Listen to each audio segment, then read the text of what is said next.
Good evening, 49er faithful. Welcome to another episode of Between Two Beards. We weren't here last week, but we are back this week. The boys are back in town. Randon, how you doing this fine Wednesday evening? Oh, I'm doing fantastic. I just got off work. Nice. And at work, I sell cars. Sold 3 today, so I got the belt. So I'm the WWE champion. As you know, Stone Cold Steve Austin never celebrates a championship without a beer. So here's one beer and a Bloody Mary. That's what we're talking about. Get that celebration going, my friend. Congratulations on the belt. Congratulations on the sales. Killing it as usual, as we do here on this show. So we obviously haven't gotten a chance to give our draft reactions since the 49ers made their selections in Las Vegas. We had that phenomenal show where we did the live mock draft before going out there, hit a couple of, potential fire where we got everything wrong. Yeah. It was real close to not being close at all in what the 49ers actually did. The ideal mock that I put out later at least nailed a couple of names. We just whiffed. But here we are post-draft, and I want to pick your brain, Randon. The people Before I get into that, I mean, how are you doing? I didn't even ask my beard brother how he's doing. So how are you doing? I am doing very well. This has been a phenomenal week, I would say. I'm feeling good energy. It is just about real springtime here in Portland. A late start to spring, man. We had a false start. We got called for it. We got flagged. We backed it up 5 yards, and we're trying again. We are probably going to have a hot summer as a result, but I'm loving it. I'm loving the fact that there are some blue skies peeking through. It threw some weird sunshine into one of my earlier live streams. I did a 2-hour stream where I just couldn't shut up, which is nothing new. Yeah. But the sun came streaming in, and I went from the well-lit Rob Schuh that everyone knows and loves to this like witness protection program where the bright light behind me drowned out my face. And it just looked as if I had run away from the mob at that time. So I'm back. Yeah. Now that you have the ankle bracelet off, you're looking good here. You're looking good here and you're shiny up here. I think you're ready to go. I'm working on the NHL playoff beard. I'm only 6 games in, but come June, if the Kings keep on rolling, we could be seeing some real action here going. You could have some serious girth to the beard at that point. I know. That's fantastic. Come training camp, you better watch out. I love it. Let's roll with the draft reactions. Come on. Let's roll with it. I want to say what's up to those that are here in the chat. We had Stivers 209 football, Niners 209 football coming in beforehand. We had Rigged, Raphael 562 Niners Toothbrush. We had Dustin Kohler in the house. We have Poker Face and 187. Let's get into this thing. Let's get into this. Hey, if you've got comments in the chat, bring them in. You know we'll incorporate them into this show. Let's talk about your reaction to the draft. Randon, what was the biggest surprise that came out of those 7 rounds in Las Vegas for you? So for surprise was the running back. I'm sure that was for everybody as the 3rd round pick. Yeah. It wasn't, especially with Cross on the board, like we need a safety, or the safety was a need as far as for most fans. And he was right there. And nothing wrong with Davis Price as a player or what he brings to the table. But, you're playing that value game. Most people are slating him 4th through 6th round. So they could have took the chance. And like we did in our mock draft, it was like, okay, do you take the chance or not? We lost out on Lewis Cine in our mock draft, and it bite us in the butt, but I think we would have been fine here drafting a safety and then getting Davis Price, later on. But you never know. The draft is always fickle. It is. If you have a particular player in mind and he's available when you're on the clock, sometimes you just feel like you got to pull the trigger very much for that reason, because if you let it slide one more pick, you never know if it's going to come back around to you. I was a little surprised myself at the fact that the 49ers didn't trade up to get some of the players that were available. I was pretty shocked by the simple idea that the 49ers didn't make a single trade in that one. That was weird to me. I would have bet my entire pension on that they would have made at least one trade. At least one. I know. Because what was it? I think it was 2020 where they traded every single pick. So like complete opposite. They're like, oh, we're fine now. I think we're just gonna stay put. I think Shanahan and Lynch had too many mimosas before the second round, and they're like, oh, like we're the last pick. Like let's keep pouring these in here. And like, oh, we don't need a trade. It is what it is, and we're drafting and whatever. And no, I'm just kidding. But I mean, they got some good picks. It's either that or they were running low on the prepaid cell phone minutes and just couldn't make those calls, couldn't make those trade requests. I mean, it is what it is. So that was your biggest surprise. What was your biggest disappointment? Is that one and the same? Were you actually disappointed by that pick? It didn't sound like it. It sounds like you liked Davis Price. You just didn't like the value of where he was taken at. Yeah, the value is important for me. And as everybody knows, I'm a value guy. Like, how do you get the best value with constructing your roster? Yeah. And every single running back that we've taken 4th round or higher hasn't worked out. And obviously might be an anomaly. That's a short change. Shanahan hasn't been there that long. But I feel like not only the draft value of Davis Price and the round that they took him in, both were negatives. And so, if you're talking about, one of the top 2 running backs falling into the 3rd round, then yeah, go for it. Right. I mean, where I won't get mad at this is going to be in hindsight. If David Price takes over the running back 1 job eventually, or by the end of the season or out of his training camp, then sure, 3rd round for a guy that's a starter that's going to carry the ball over 20 times. Sure. Take that because he's making immediate impact. And that's what you want. And that's what we've been talking about in the 1st, 2nd, 3rd round. You want immediate impact on the field. And so if he does that, then I'm fine with it. I agree. It's so weird to be both most skeptical about that pick that we made in the 3rd round and believe that he has every chance to be the bell cow running back within the offense. Someone posed the question to me yesterday around the idea of Elijah Mitchell. Well, what if the 49ers had selected Elijah Mitchell where they took Trey Sermon? At the time, you would have said that's a reach. That's a reach. Like, what are you doing? That's a horrible pick. But if Elijah Mitchell had ended up with the same statistics that he did at the end of the year, you might have felt differently about the value of that pick and taking him in the 3rd round last year if you had in that weird hypothetical. I mean, hindsight's always beneficial because you're 100% correct at that point. So right now, and it's a good thought process for most fans or even scouts, right? If you're watching the film, if everybody watches the film, most of the time you're going to see the same exact player with a little bit of difference. But how do you project that guy? How do you view his attitude? How do you view his drive? You can't see those things, right? You can't see those things. And as fans, you're doing 150 mock drafts on PFF and you're like, oh, this guy should have been taken 256 or whatever his mock was. This is a reach, me included, but we don't know his drive, right? And I've heard a couple interviews saying that he has a recent daughter. Like, I mean, he could have been a party animal at LSU, homeboy from Louisiana, and now that he has a daughter, he's all about business and providing for his family, and he's going to be driven. Like, we don't know that. Like, right?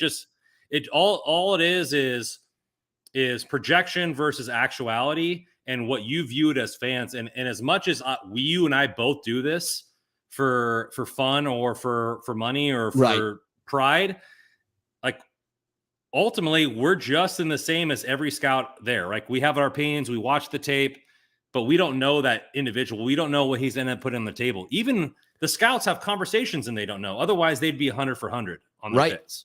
Right. They would get everyone correct. And it's fair to say that these teams that go through and assemble their own big boards are much more confident in the rankings that they put out there and are not reliant upon big boards put out there that, assimilate what the rest of the league might do. They make their list from top to bottom of draftable players, and they may feel substantially different about a player than other teams out there. I look at someone I had a draft crush on, Cole Strange.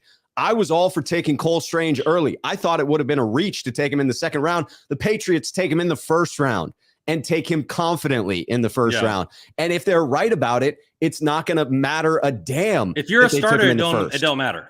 Right. If you're a starter, it don't matter. That's exactly it. And the biggest thing for the Niners, and this is recent, right? Dante Pettis has the pedigree. He has the most return special teams touchdowns in NCAA history in one season, or for that season, maybe not history. But so you're like, okay, great. He's going to punt return. He's going to kick return. He's slinky. He's going to be able to score some touchdowns. But he didn't have the drive. Like, he didn't have the drive to be better. He thought like, oh, I'm a second round pick. I'm going to get all the opportunities. Well, Kyle Shanahan ain't afraid to put anybody in the doghouse. So, And you look at guys like Kendrick Bourne and Juwan Jennings, who work their ass off, get rewarded. Like it just, and those are the low ranking draft guys versus a high guy. I mean, I'm not talking about Deebo Samuel, Ayuk. They work hard, but you're talking about a 7th round pick versus a 2nd round pick. Based on capital, you think that Pettis would have every opportunity to succeed. And you look at Bourne and Jennings reaping the benefits of their hard work. Yeah, absolutely. I mean, it certainly is about earning your spot on the roster, in particular under Shanahan. I'm going to bring in a couple of comments here first. Yeah. Fake Spider-Man points out it was Rohan that asked that question about Elijah Mitchell being taken where Trey Sermon was in the hypothetical. Chris Royal coming in. I can see the vision now, but I was pissed about the pick originally. Do you feel similarly? You were surprised by that selection of TDP. I was as well. Have you come around to the pick since then? Do you feel there is value there in looking backward? No.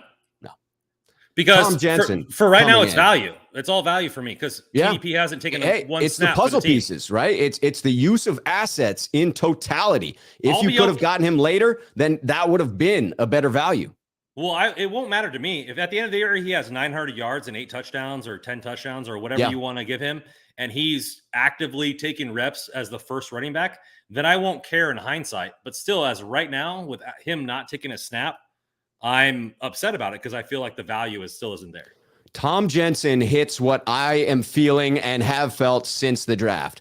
Talking to the Beards, if rookies don't make the 53, not packaging picks will look like a mistake. Trading up from 93, Marcus Jones or Parham are there, and then from 134, Pierre Strong. That was the toughest thing for me in watching some of the players that I would have wanted the 49ers to take at 93 or slightly above there, those few picks that came between 85 and 93.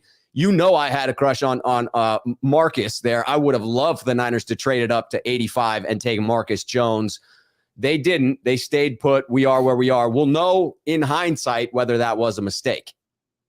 Yeah, I mean, there's guys like Warner, like a safety linebacker hybrid, and he turned out to be great. Kittle, who was a fullback tight end hybrid. A lot of these guys, we should have gotten these guys, but who knows if Pierre Strong's going to be good? Who knows if Marcus Jones is going to be good? Right. You look at a guy, Womack is one of my favorites. I actually think based on guys who have played the game at corner, and I've listened to multiple podcasts and everything, I think he's actually better than Marcus Jones. So, or has the same potential. And so and you're looking at nobody knows until it happens. And so amen to that. And so we'll get to it later because I think there is positive in the disappointment for me because I do agree with Tom. I thought we should have packaged and went for more quality than quantity. Yep. But there's a positive to this, and we'll get to that later.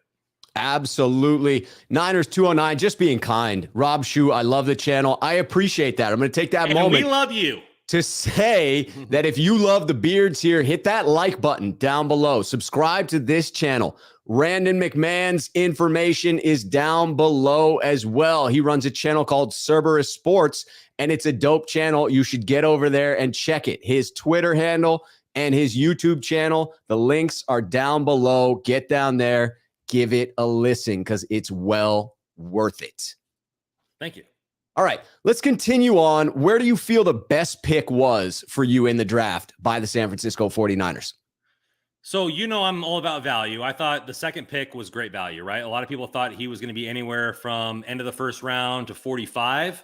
Nobody thought he would last that long. So excellent value. And if you can get a premium edge rusher for 4 years opposite of Nick Bosa, you're jelly at that point, right? I mean, you can't teach bend. He's got the best bend in the draft.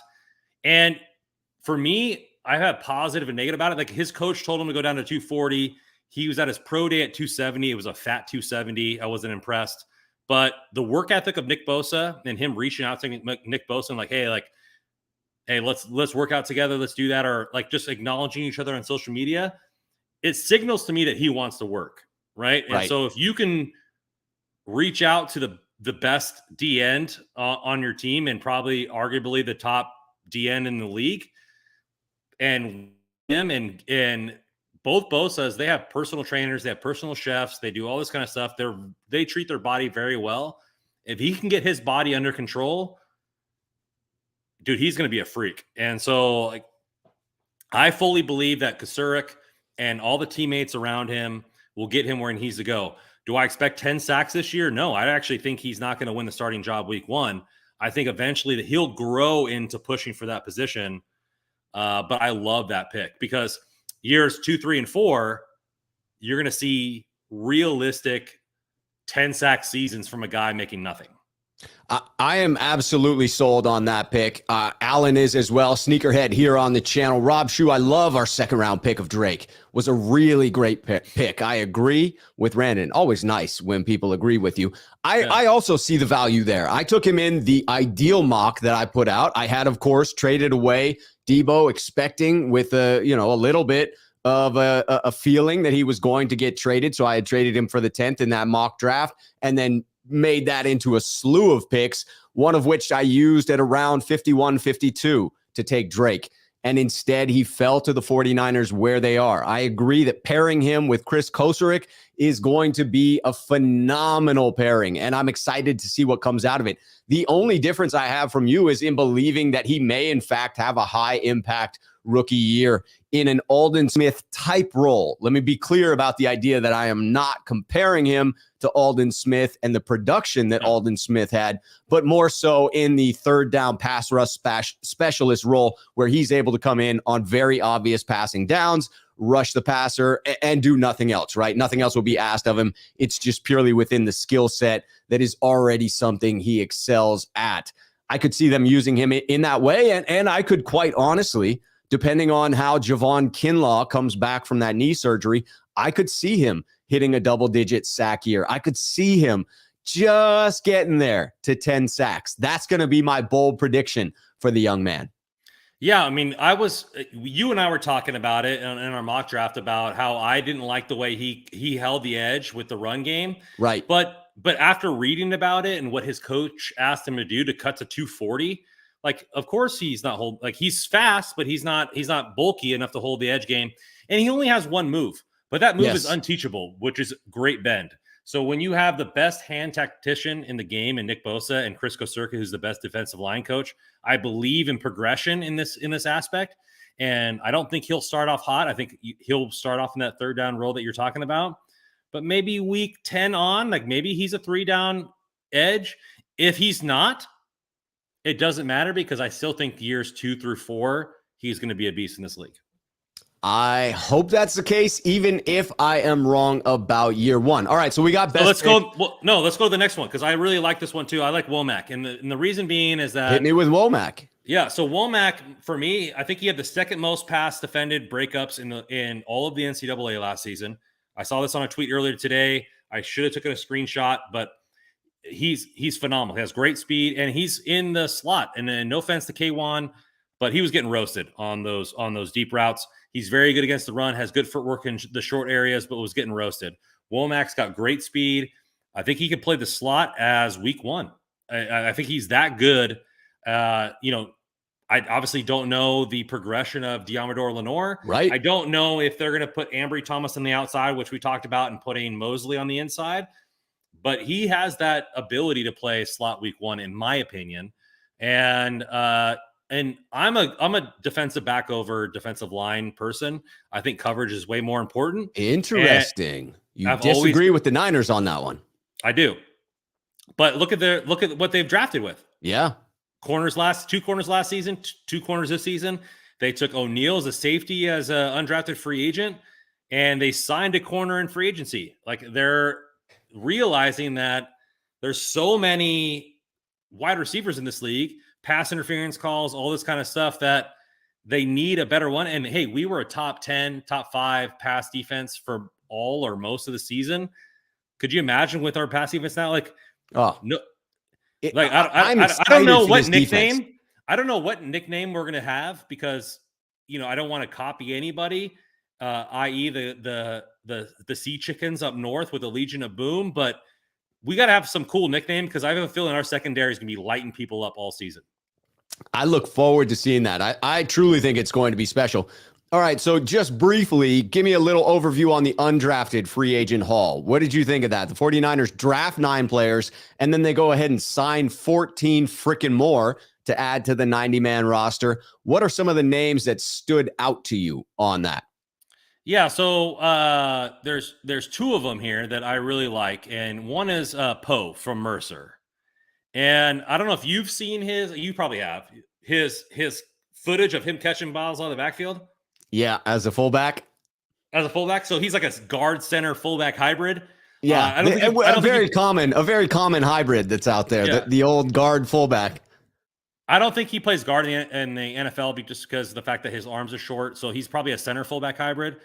But you know me, I'm all about value, and I'm going to get a lot of hate for this. I would be perfectly okay cutting juice next season for Mercer or for Poe. Because he's making $8 million as a fullback. And you have this guy he's 300 pounds. He can catch, he can run, he's got the weight. And could you imagine? Listen to this run game. And we're talking about running backs later, but they draft Aaron Banks, who's better at power. You have Poe, who's 300 pounds, and he can move as a fullback. Yeah, feet, quick feet. You drafted Sermon and Davis Price, who are both over 215 pounds and run power very well. And you have a quarterback who can run the football. I have a feeling Shanahan's dialing up some stuff like, hey, we're going to run the football. Try to effing stop us. Like that's what I think that he's going to do. And I think we might run the football 60% of the time. And Poe is ridiculous. And I love Juice. Juice is one of my favorite players. I think he's one of the best utility guys in the NFL. Yeah. $8 million or $7.8 million, what he's going to make next season is way too much for a fullback. What I agree with is it's way too much for the way in which Juice is currently being used. I believe that he's underutilized and could be made of better use in that offense. Offensive production alone. I mean, he does a phenomenal amount in the run game. His run blocking, his blocking in space, his ability to block on the second level of the defense is all phenomenal. But I agree, if you're paying someone $8 million, they need to be doing more than that. I believe he could, so I'm not necessarily on board with that. But if the 49ers are not going to utilize him to that respect, then I do think you have to look at getting cheaper at the position. You certainly have Josh Hokett, who the 49ers have carried on the practice squad for a while now, and you could see a competition with Poe getting in there.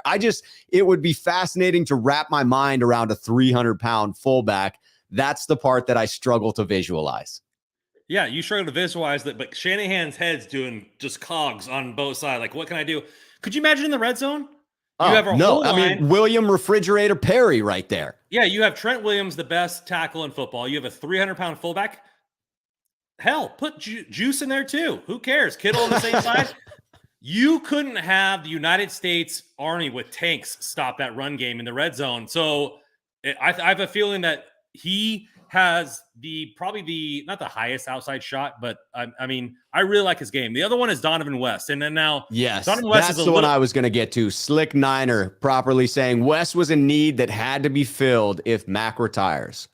Now, I'm not gonna bash Mac here at all, because retirement or playing the NFL is huge difference. What it takes to play in the NFL or play pro sports, you have to be 100% in it. No doubt. We were lucky that Staley told the Niners before the draft so they can make adjustments. Mac did not. Right. Am I upset about that as a fan? Sure, because I feel like they could have adjusted. But as a person-to-person thing, Mac needs to do whatever he needs to do for his own life. He's his own player. He's earned that right being in the league, being an all-pro. So, however long it takes. But if it takes till training camp and then the Niners are struggling, I feel like West has the highest outside shot from any undrafted free agent to make this roster, because his draft grade was anywhere from 3rd round all the way to 6th. And obviously he went undrafted. A lot of people thought he was small. He has short arms, but his tape is ridiculously good. And I think he has an outside shot to make this roster. That makes sense to me. It seems like a need that could be filled right there. It seems like an available slot. No question. All right, let's make the transition to our next topic here. Let's talk a little bit about the rookie most likely to make the biggest impact this year. Who do you see as the potential rookie that's going to make the splash, Randon? Could be drafted, could be undrafted. Yeah, I'm going to go with Womack again because I think that you look at Drake Jackson, there's so much depth on the defensive line. He's going to have to be out a lot of guys in his position. And then even then, like you think about being a third down asset right in the beginning of the season. And then you have, Danny Gray, which people are high on. I'm not as high on to start the season, not in his total ability, but to start the season and what the impact could be for the full season. But I think Womack could be the starting slot corner week 1. And so I think that for him to have the biggest impact in a passing league, whether they decide to go Ambry Thomas on the outside and do Mosley and he's dime, or if he's the full nickel and he beats out Ambry Thomas as a full-on role, I just really like his game. And shout out to Croc. I mean, he broke him down in yes. his thing. And then a lot of other people have broke his game down. I really just like it. And, pass defended and in the slot, and he just has that full skill. And it's just such a passing league that I think he could have an immediate impact week 1. And our defense will be better off for it because like I said, coverage over defensive line for me, obviously they're symbiotic, but I think that developing resources in the coverage is more important, and they've been doing that recently. Tom Jensen does a nice job of summarizing Jack Hammer, who did a film session on Womack. Tom says here, Jack had film on Womack, plays way off and then uses speed to close. Problem, as Jack put it, wide receiver double move and Sam is toast. Also handsy at contact. Key thing, he diagnoses well. And that last piece is a critical component for anyone looking to play the nickel. I mean, that is definitely a spot where you want to be able to diagnose defenses. That was certainly a strength for K'Wan Williams. It was just his speed that didn't allow him to catch up afterwards. But certainly diagnosing the play and run support were strengths for K'Wan Williams. Yes. For Tom, I would say that there's a double-edged sword for that because you look at Diggs for Cowboys, right? Gave up more yards than almost any other corner in the league, but he had over 12 picks or 10 picks or whatever he had. And he got recognition for that. And ultimately turning the ball over is important. And so the way he closes and the way he diagnoses the play and he's trying to jump on balls, great. But very rarely, I mean, do you get a double move that it's beat? I mean, you had the other corner I'm drawing a blank, out of Penn State, Castro Fields. Right. Everybody was saying that he got beat on double moves, and it was literally twice. So people see highlight films, and he got beat twice, one catch. So ultimately, if he gets beat twice and we have one of the best safeties in the game in Ward, I'm not too worried about that because the fact that the majority of the game is not behind 20 yards downfield. The majority of the game is up close, and he has all of the skills to do that. Yes. Yeah. I mean, I look forward to that competition. We'll talk again about who may end up in that nickel position when we get to the cornerback room topic coming up. When I look at the rookie most likely to make the biggest impact, to me, it's that fascinating dichotomy of both being most irritated, most caught off guard by the selection of TDP, and simultaneously acknowledging that he is the most likely rookie to have the greatest impact. Yeah, I like it. He wasn't a great value pick, and yet has a very good chance to lead the 49ers in rushing yards next year. And if he does so, we'll look back and say, you know what, that was a great pick. It was good value. I'm glad they stayed there and took TDP because he filled out the Tevin Coleman role, the meat tenderizer within this offense. He is 230 pounds. He replaces Deebo Samuel, who was the heaviest back last year as the wide back at 220. Add another 10 on top of that. He can be that meat tenderizer that opens it up for Elijah Mitchell to take fewer bumps and bruises throughout the course of the season.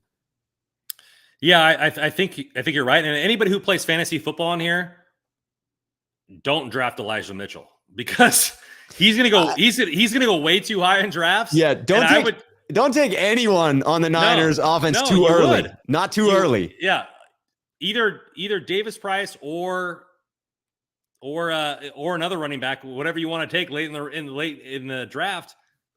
Most likely, right? Nobody took Elijah Mitchell. Yes, take those flyers. Those guys who took Elijah Mitchell last year were celebrating. That was a phenomenal pick for the games he was healthy.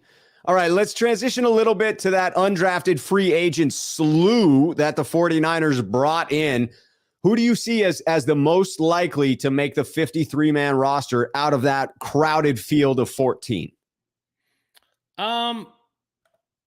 With Mac has not really said anything. I'm gonna say West.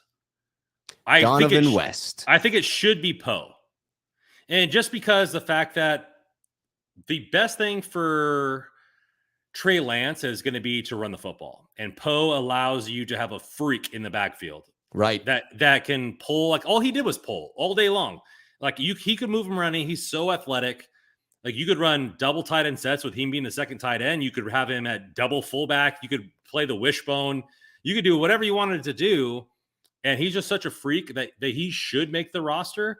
And he could be maybe the backups, the center if Mac doesn't make it. So like you'd have Brunskill and him. I mean, obviously West is a better center because he actually that's the only position he plays. But right, natural position.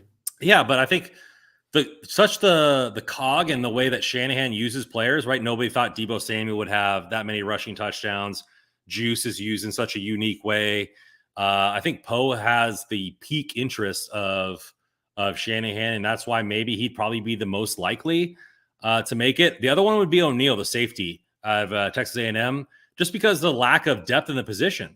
And so, you have a guy coming off a serious injury.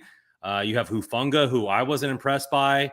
And, you have, what's the guy that we got from the Colts? Odom? George Odom. And now, if you look at Odom, I mean, I'm pulling up the stat because I screenshotted a tweet from Javier Vega. Nice. Odom has similar numbers in all of his the measurables. Metrics, I saw that. Yes. Right. So 40-yard dash, he's better than Tart. 20-yard, he's better than Tart, or the same as. 10-yard split, better than Tart. Vertical jump, better than Tart.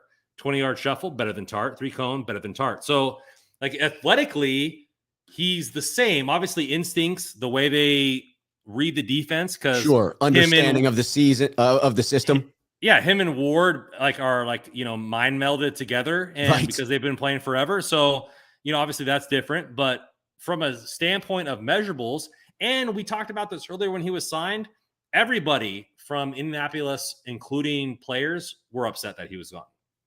Yeah, very, very true. I look at Do you ever get so excited that you get so much spit in your mouth? Because I'm so excited. I'm just I can't speak. Sometimes you get a little tongue-tied. That's all right. That's just the excitement coming through. I view Leon O'Neal as that potential guy that may make the 53-man roster because of what you mentioned there. Very similar reasons. I think that the position group allows for it. I see 3 of those players as a lock. Obviously, Jimmy Ward's a lock. Obviously, George Odom is a lock with what they paid him. And Talanoa Hufanga on his rookie contract is a lock.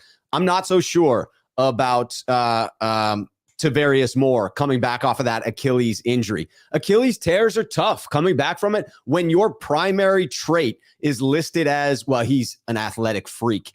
And then you tear your Achilles.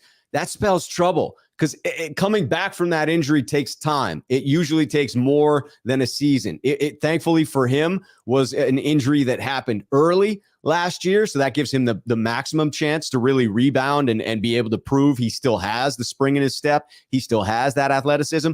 But I feel it really opens up that 4th position within it.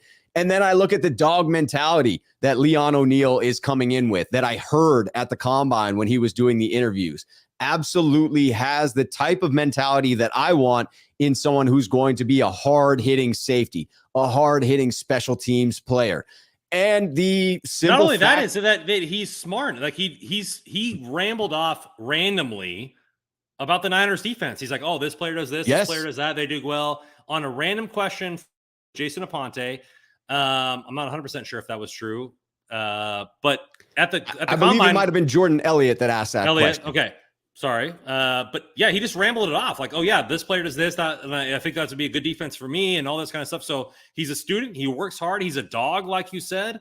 Well, lastly, he has a chip on his shoulder because this was a man who expected to get drafted. So you're talking about a dog mentality who got insulted by not being drafted by the other 31 teams in the league. He's going to come in angry. And if I have to play the other side of that in the competition, what's going to hurt his chances? Well, I mean, most likely he's trying to be a contributor on special teams. That's the most likely path to the 53-man roster for him. Be a special teams ace. He struggled with missed tackles. 23.5% missed tackle rate just doesn't wrap up well. So that's something he's going to have to address. But if he can run down the field and thump them on those those coverage units, that could be all he needs. Force a couple big fumbles. Let's go, O'Neal. Get him on the 53. Let's do it. Let's do it. All right, let's talk a little bit about this running back room. The 49ers obviously added to it. We criticized the pick, but now look at the room in its totality. Is this one of the deeper running back rooms in the Shanahan era? Is this comparable to Tevin Coleman, Matt Breida, and Raheem Mostert? I think, to be honest, it shows the change in the guard, right? Yes. They did Sermon, who's a bigger running back. Now they're doing Davis Price. I don't think they believed Mitchell would be the guy, but there's a lot of question marks here, right? Like everybody's like, oh, Shanahan's a stable guy, stable this, stable that. But Mitchell was getting 23 to 28 carries a game. Like, so that's very much a one running back system. Yes. You have the draft equity that meant nothing for Sermon. And so I think the injury for Mostert really made Shanahan think like, what about my running back room? Like, what about this is really going forward? And so, like I said, the pick is going to be based on how well he plays. Right now, I still think it's bad value, but I'm not going to hold anything about his game because I forget who said this, but they comped Davis Price's running back style as a drunk driver. To where he's expand on that. He was a drunk driver. Expand on that. So he just swerve, like he doesn't like cut. He doesn't like hard cut. He swerves and then he just plows into safeties. Like that's his running back swerve style. And crash is his textbook move. Yeah. So I found that fantastic. So it for me it's just, that is a delightful comparison. Yeah. So not to anybody that has drunk driving, don't drink and drive. No, not drink and drive. We are not laughing about that. We are laughing about the comparison. The joke. Yeah. Jokes are funny. So I just think the fact that you look at this room, it's open for anybody. Yeah. Right. And Davis Price is a freak athlete for his size. Okay. I can go with that.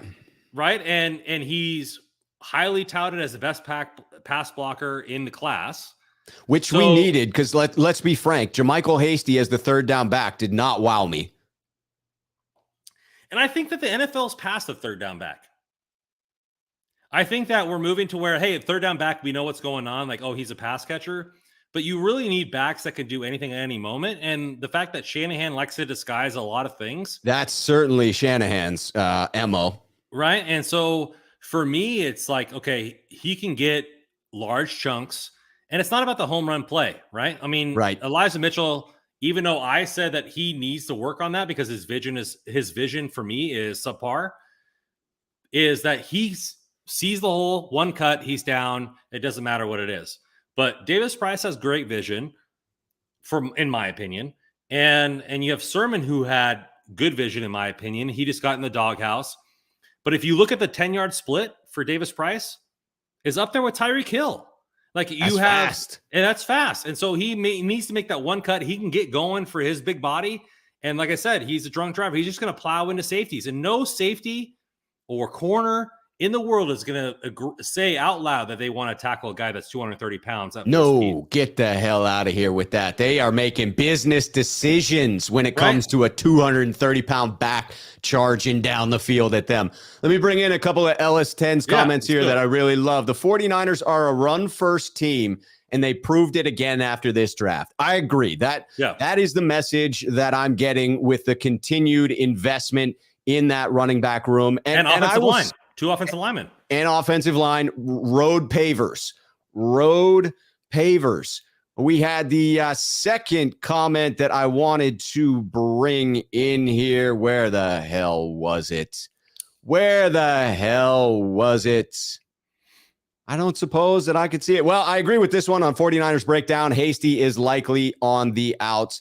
That's where I see the running back room getting down to 4. I see JaMychal Hasty getting displaced by the TDP pick.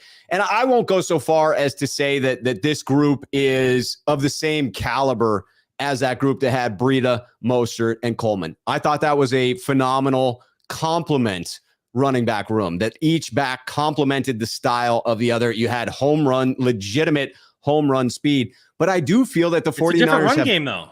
Yes, I feel that the 49ers have insulated themselves from that injury concern that they fought through last year, and they have set up themselves to be more of a power run scheme. Less about the home run hitter, more about bruising defenses and wearing them down into the second half. I think this is Derrick Henry by committee.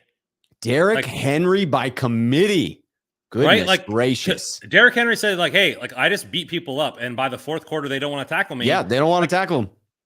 And I could be completely wrong in saying this, but it could be even carries between all 3 backs. Like Sermon has been working out a lot. That was what happened Davis Price. when it was Breida, Coleman, it could be even carries, and everybody's fresh. Yes, that was the other comment that I wanted to bring in there. Someone asked whether I thought there was going to be a clear-cut running back one. I can't find the comment there, but that's the question. No, I don't think so. I don't think there is anyone that you take early on in a fantasy draft. I don't think you trust any running back in this backfield. It could be Elijah Mitchell. It could be TDP. Hell, it could be Trey Sermon. Whatever running back is going round 14 or later, that's the person you take.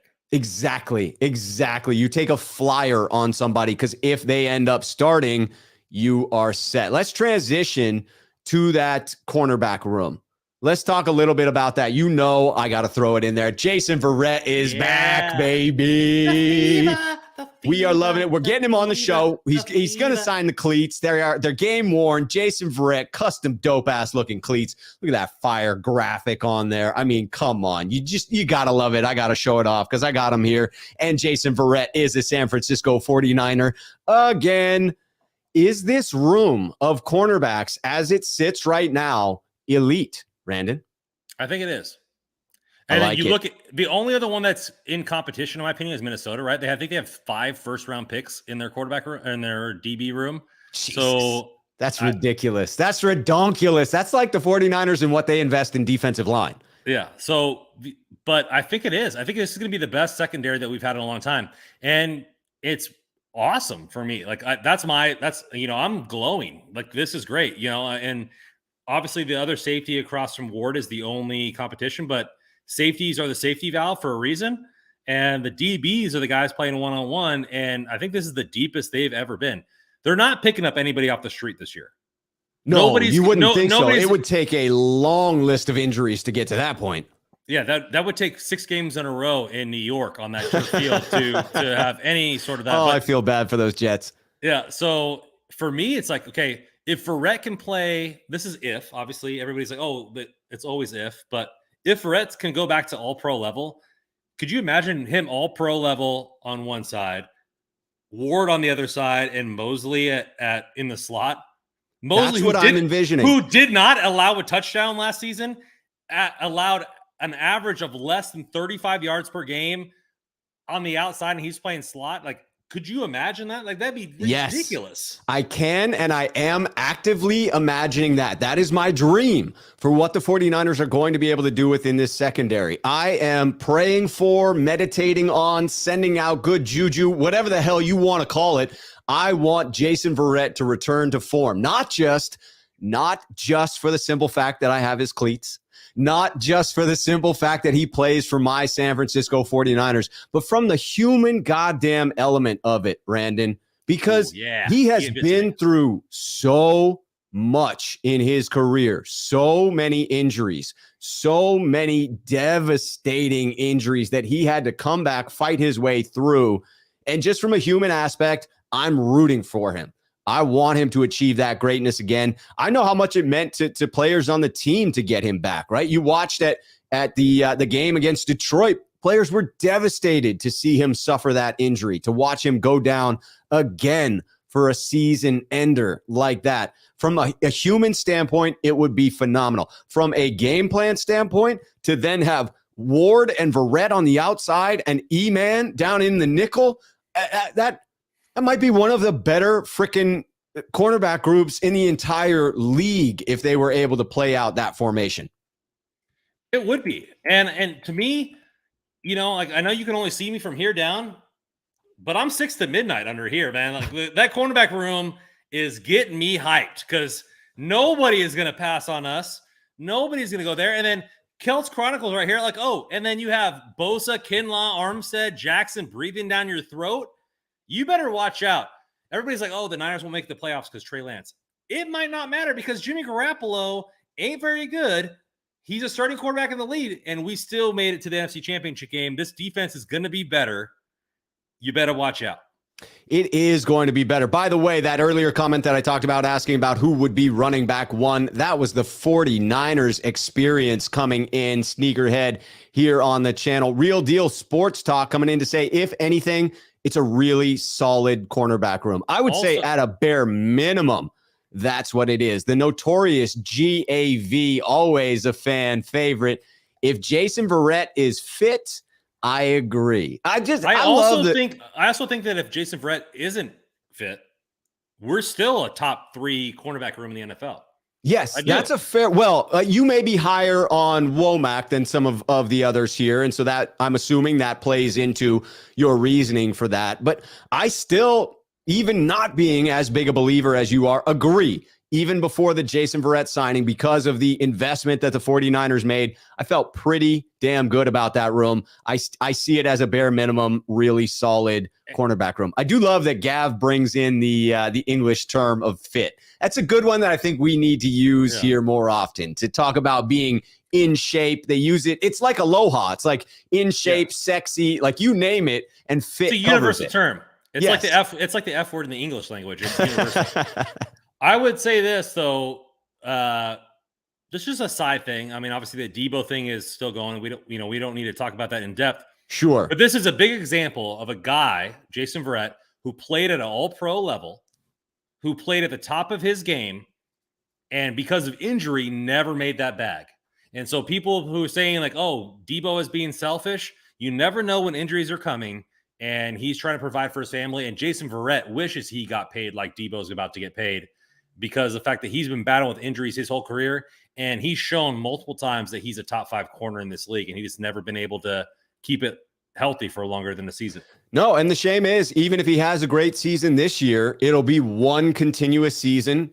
Teams will want to see it happen more than one season in a row, and he still won't get that big bag. Like, he will need to have multiple good seasons, and then he'll be on the cusp of being too old. So it's tough. It is tough for that to happen, for them to be able to put that together, for him to get that bag. He may not end up with the earnings that you would expect from a corner of his caliber because of the timing of those injuries. I loved this comment that we had Tom Bragg coming in. A couple of years ago, we had no corners. Now we have 4 elite corners. We are going to the riches, from rags to riches, Tom. All right, let's ask this question. This was one that Tom actually mentioned earlier. I saw his comment in talking about comparing cornerback room, running back room. His opinion was that there's no question the cornerback room is a deeper one. But I want to know what you think, Randon. What's the deeper room between these two that we've just discussed? Is it the defensive back room where you have a couple of new rookies? Jason Verrett has been re-signed, or that running back room where it's now TDP replacing JaMychal Hasty in the most reasonable assumption, and those 4 solid backs going into the year? Which of those two excites you more? The running back room would be more important because the fact that it's Trey Lance's first season, and everybody's like, oh, there's a lot of people throwing stuff out on Twitter like, oh, he's going to throw for 4,500 yards. Like, do you realize that Josh Allen, like last year, like with MVP status, like barely threw for that amount? Like, right. So realistically, the running game is going to have to carry this team. And so the running back room is going to be more important, but the deeper room as far as talent is definitely the quarterback, the QB or the CB room.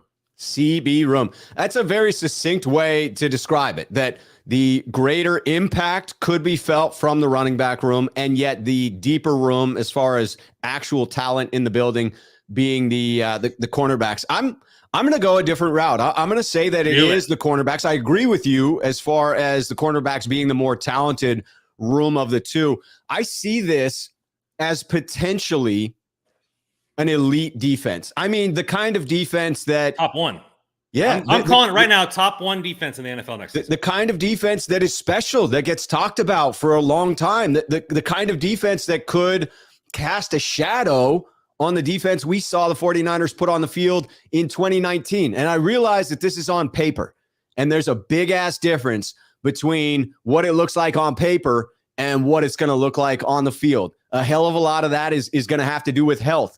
It's certainly in the defensive back room. Jason Verrett, if he stays healthy, I absolutely believe this will be one of the top defenses in the league, if not the best.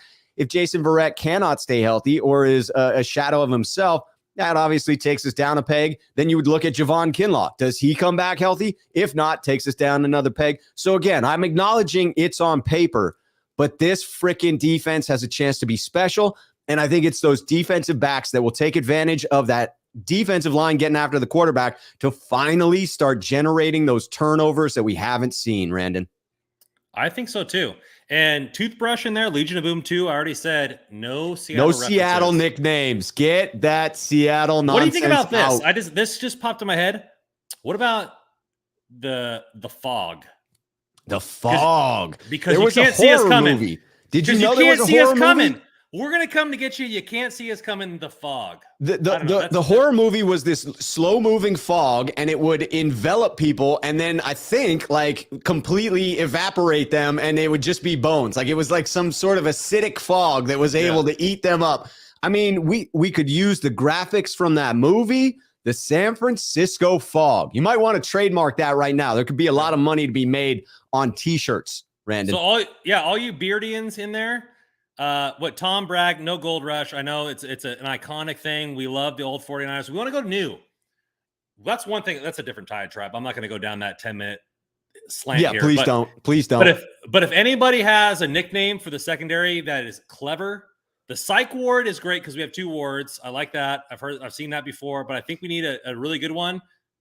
Throw it to Rob in the email. Gav may be correcting me here. What I'm thinking of, maybe Stephen King's The Mist is what I'm thinking is the fog. So maybe I'm wrong about that. No, it's close. I was close, Gav. The Mist.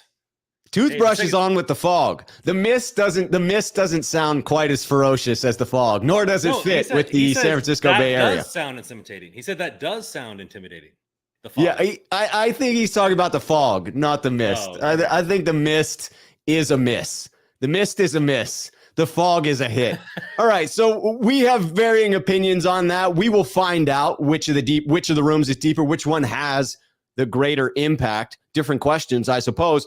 Let's get back to these reports coming out on Trey Lance. We have just a few minutes left in the show, so we've got 3 more topics. We'll roll through it. We're talking about Trey Lance, and specifically the most recent report coming out is Chris Sims, right? Obviously saying that anyone, and that's just a poor use of terms, but anyone that saw Trey Lance in the preseason walked away, unimpressed. And that's just patently not true. I know people personally who saw Trey Lance in preseason at camp with their own two eyes and came away impressed. And so it wasn't just anyone who saw it, but clearly he's getting his information from somewhere. What do you make of this seeming trickle campaign of doubt that trails Trey Lance everywhere he goes? So for me, it's this. How many players how many people are in the scouting department for the Niners or the front office or Quite a few. Player personnel? Quite a few. How many people on the coaching staff? Quite a few. Quite a few. Right? So a source could be one person's opinion, and they say a Niners source is saying that this is doubt.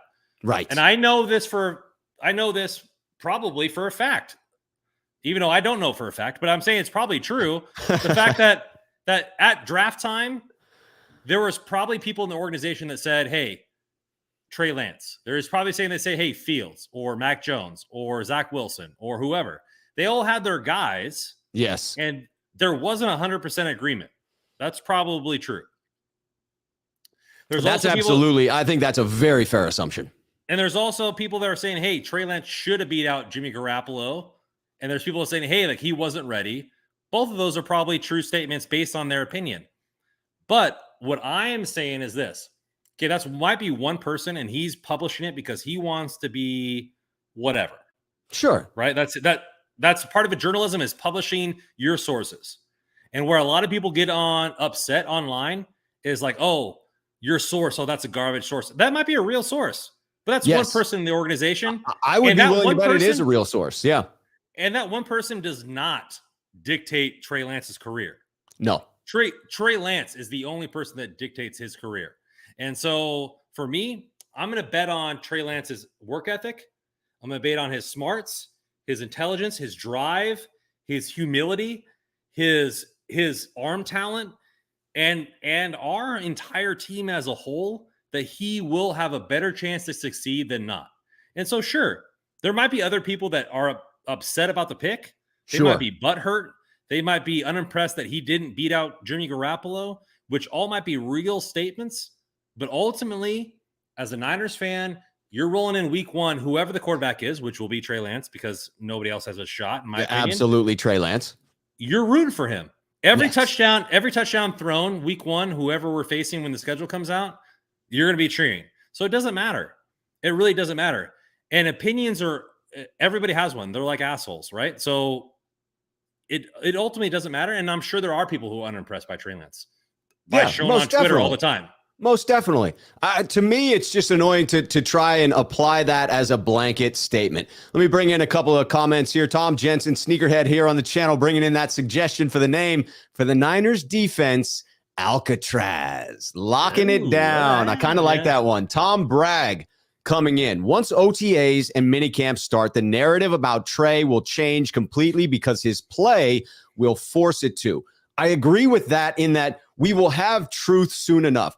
In the absence of information, people hallucinate. What I mean by that is in the absence of information, we fill in with what we want to fill in. Yeah. So if we already believed that Trey Lance wasn't that guy, we're going to find supporting evidence. We're going to find supporting statements that back up that fact that Trey Lance isn't that guy. If we are positive, if we believe Trey Lance, as you just illustrated, possesses all of these traits that are very likely to make him into a successful quarterback that seem to indicate he has those, traits needed to be successful within the NFL, the drive, the intelligence, all of those things that an NFL level quarterback needs to possess. He has those. It is reasonable to then assume he will be able to take the next step eventually, especially when you take into account what we saw last year. We all saw with our own two eyes that improvement from weeks 5 to week 17.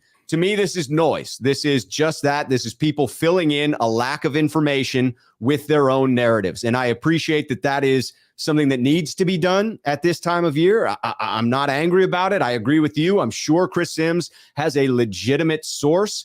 It was poor wording, in my opinion, to say that, basically implying everyone felt that way. But it's fair to say someone felt that way. It's fair to say someone wanted to draft Mac Jones or Justin Fields or someone else.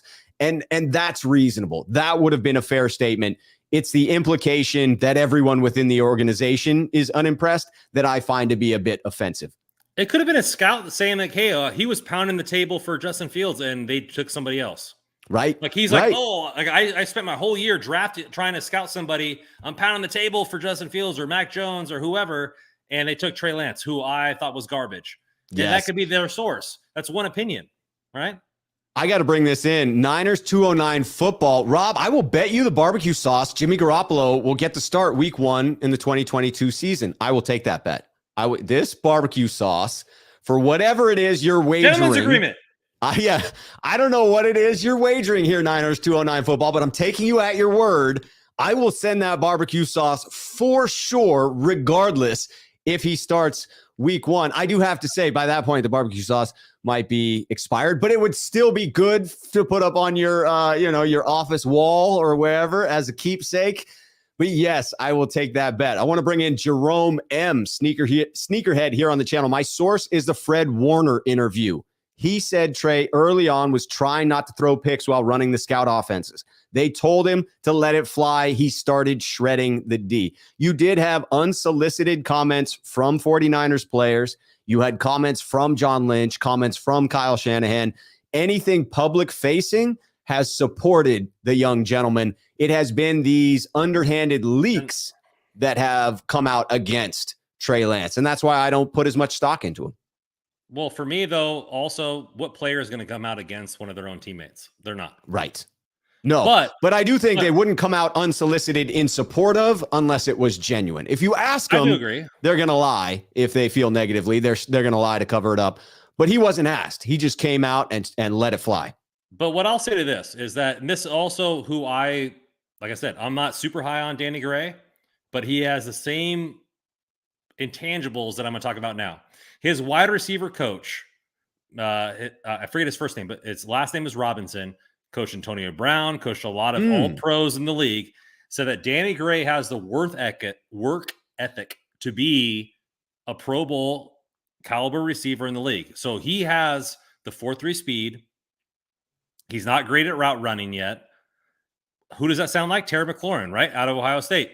Had the speed, doesn't have the great route running, but then he worked on it. He has the work ethic. That sounds like Trey Lance, right? Raw talent. Trey, he works at it. He is smart. He's dedicated. He's willing to go. The only person that's going to stop Trey Lance is Trey Lance.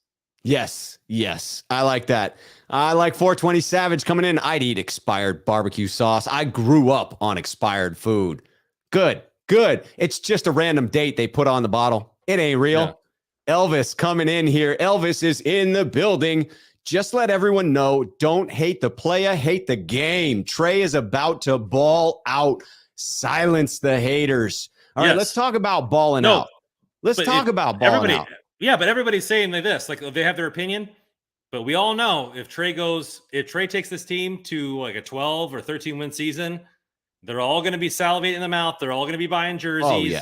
Oh, yeah. So it won't matter. Trey's going to shut everybody up, in my opinion. It's the same crowd that was very upset when they thought Debo was getting traded and now love him because it looks like he's back with the team. The Jimmy haters when he rambled off 6 straight wins or 5 straight wins. So it doesn't matter. Yeah. The bandwagon.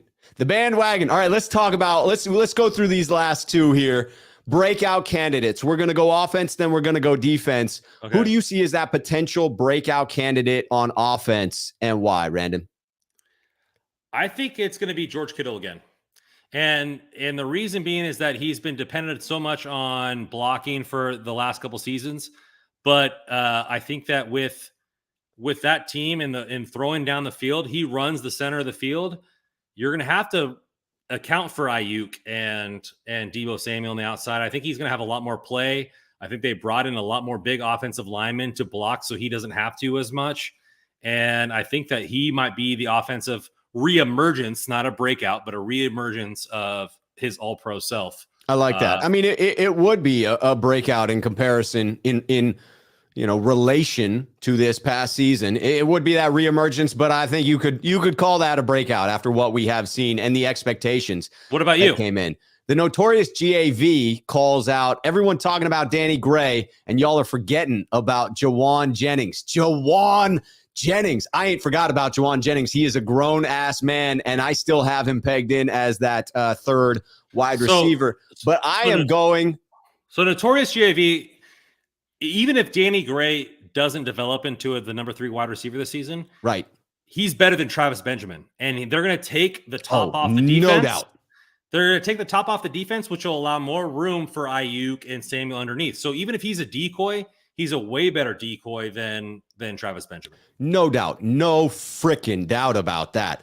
I am in agreement with Lee Ving here. Who I have pegged here is Brandon Ayuk as that breakout candidate on offense. And to me, it's the time spent with Lance having to pay dividends, creating that connection, having that go-to, Devontae Adams, Aaron Rodgers type of feel where they know what each other is doing on the field. I think it's a shame that Debo isn't capitalizing on that, or that Debo isn't able to convince Lance to make his ass out to Florida, right? One or the other. Get these guys in the same goddamn area code so that they can all be throwing together.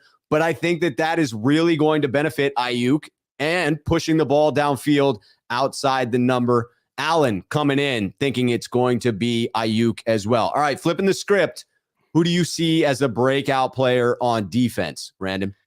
Now I want to go Womack because I've just been pounding the table there. Right. But I'm not going to go there. I want to also go Kinlaw, but I'm not going to go there. I really think that Onomehu is going to have a breakout season. Ooh, Charles Omenihu. Menahu. Yes. Because I think that Jackson's going to take a little bit longer than people think. I don't think Ebukam has the staying power, and he has the contract to cut him. I think that Omenihu is really going to have that beginning of the season where he's going to hold us down until Jackson is available, and that's going to be a break enough for me. And I'm a big fan of Ward. I think he's going to make people believe. I think he's going to be a jersey salesperson this year. He's got that like silent swag to him. Not as much as the Sauce nickname for Sauce Gardner in New York, but he's got that silent swag. And I think that a top corner on this team, he's going to make people notice. And Mosley has went underground, and like I said, no touchdowns last year against him.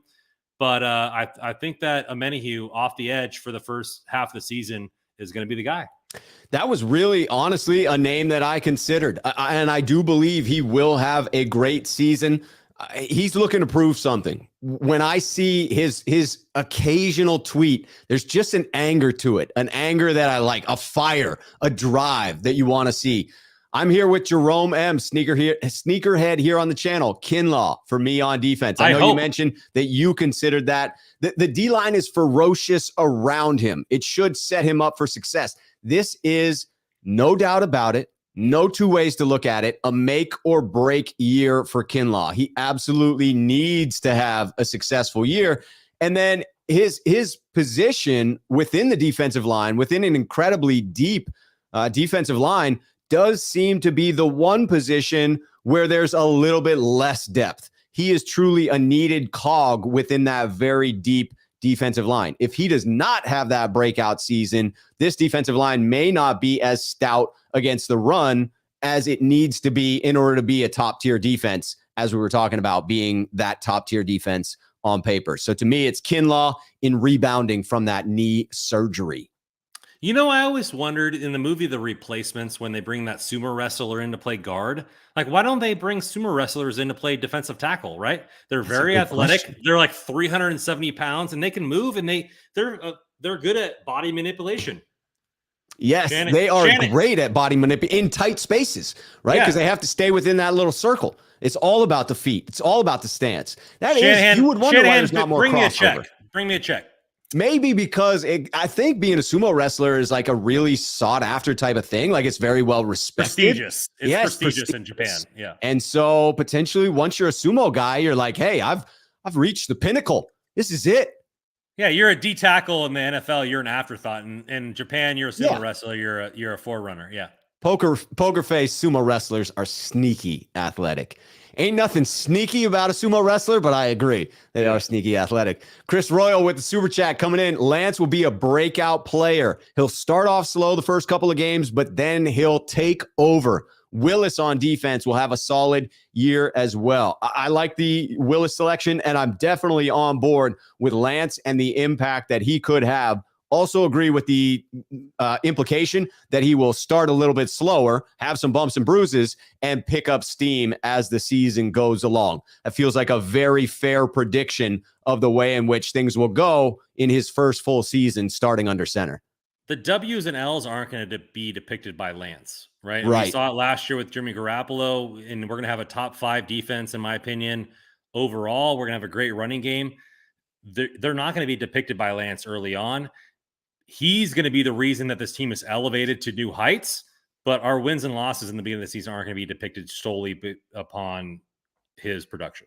No, far more could be determined by this elite defense that we have been talking about. All right, this has been a fantastic show. If you are here right now, do me a favor and smash that freaking like button before you head out. Tom Bragg pointing out something we should all be excited about. We are exactly 4 months away from getting to watch our team kick ass in their first game of the season. T-minus 4 months, Randon. That seems like a really long time when I say it like that, doesn't it? Yeah. How about this? Has there been any leaks yet for our schedule? There are, but I don't know that it came from a reputable source. It had us starting off in Carolina and then I think week 2 in Atlanta. Okay. And obviously we know about the game in Mexico against the Cardinals. Okay, well then not first game of the season. What about this? Nobody won the mug, right? For Mr. No, I'm giving it away to Tom Jensen. Tom Jensen came in and he's picking it up in person. He's coming down from Seattle to Eugene and we are giving him the mug, but we have a barbecue sauce that needs to be given away. So let's give away a barbecue sauce, All Randon. Right. So last game of the season, if anybody can guess who the last game of the season is, or do you want to pick a random week? Do you want to pick a random week? No, I like that. Well, that maybe a random week is good because the last week sets up to be one of the more obvious, right? You would think it would be a division game, right? So that limits it. Let's go week 13 because I think week 11 being the Cardinals in Mexico, week 12 will probably be our bye, right? Like the NFL likes to do that. They send you international, they give you the bye immediately following your international game. So let's go week 13. It'll probably be the Niners coming off of their bye. Who is the Niners week 13 opponent? Send it to 49ers mailbag and then put gmail.com. away or home. Put at or at home. I mean, if they guess the team, then that'll already be, unless it's a division game. But yes, if you pick a division game, you got to say whether it is at or at home. If it's any of the others, that will be implied by who you select. Week 13. I would say 13 for anybody. Only one selection, only one submission, only one selection. Email it to 49ers mailbag at gmail.com. The winner, the first time stamped winner, will get some barbecue sauce. Not this one. I got some that are still wrapped up. They're still wrapped. That's happening.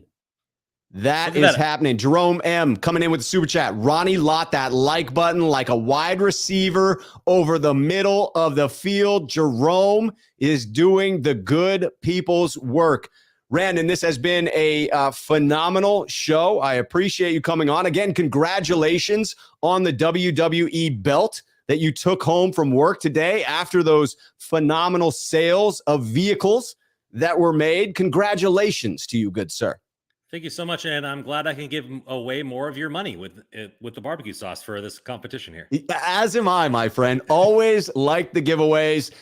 I appreciate all of you that were here. Great contributions in the chat. I will be back tomorrow, Thursday at 5 p.m. with the Sneakerhead call-in show here on this channel. Randon, do you have anything coming up on Cerberus Sports that you would like to promote, good sir? No, right now I'm doing a little bit of a hiatus, new job, everything like that, getting squared away. Next week, we're going hot and heavy. So tune in. It'll be there next week. Head over there this week, subscribe, hit the notification bell. That way, when he goes live next week, you will be notified. All right. Appreciate all of you being here. You know the drill. Until next time, cheers, 49er faithful.